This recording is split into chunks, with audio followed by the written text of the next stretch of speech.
What's up, everyone? There's sort of a common theme that you see online, especially lately if you read the comments and stuff, about how wrestlers are ruining the sport. Wrestling is the sport. But if you listen to most martial arts experts, and I think most people would agree, wrestling is probably the most solid base that you can have for mixed martial arts. And I think people find it boring simply because they don't understand what's going on. And it's not that I'm an expert, but I'm a purple belt, right? I got a little bit of an idea what's going on, and you can then start to appreciate how technical all of these things that are happening are, right? It's not boring to me because their ability to pin guys down and not let them do anything is uber impressive, because you're like, oh, look how he got the crossface here. Oh, he's got the underhook there. Look how he's switching his hips when Jack does this. But if you've never grappled or wrestled or done jiu-jitsu or anything of the like, of course you're going to find it boring. You can't appreciate what's going on. Sometimes it is just boring. Like sometimes people do take guys down and they just stall, quote unquote. But in my opinion, it's on the bottom person to get back up then.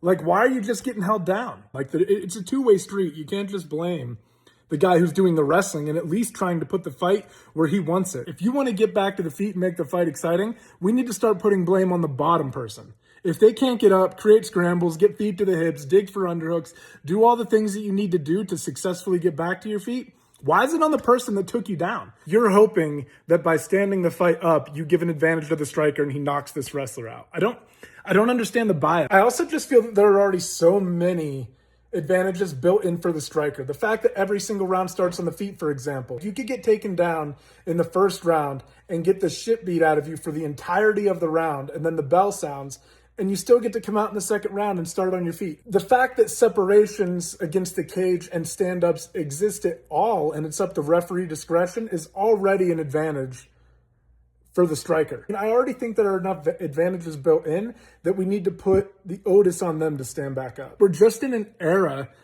where these Dagestani fighters and these wrestlers are so far ahead of everyone, and they've learned all these elements of control, and no one's really cracked the code on it yet. But that's just how the sport works. I understand wanting to hunt for position, advance toward a finish, all that good stuff. But at the same time, when you start doing that stuff haphazardly, you leave openings, and then that leads to lack of control. Like, you want to break the guy down systematically, and when he gets tired, now you can start taking more risks. I don't know. I just think it's more complex and layered than people online like to give it credit for. And unfortunately, sometimes those voices, they seem to drown out the sensible ones, or the people that do know what's going on.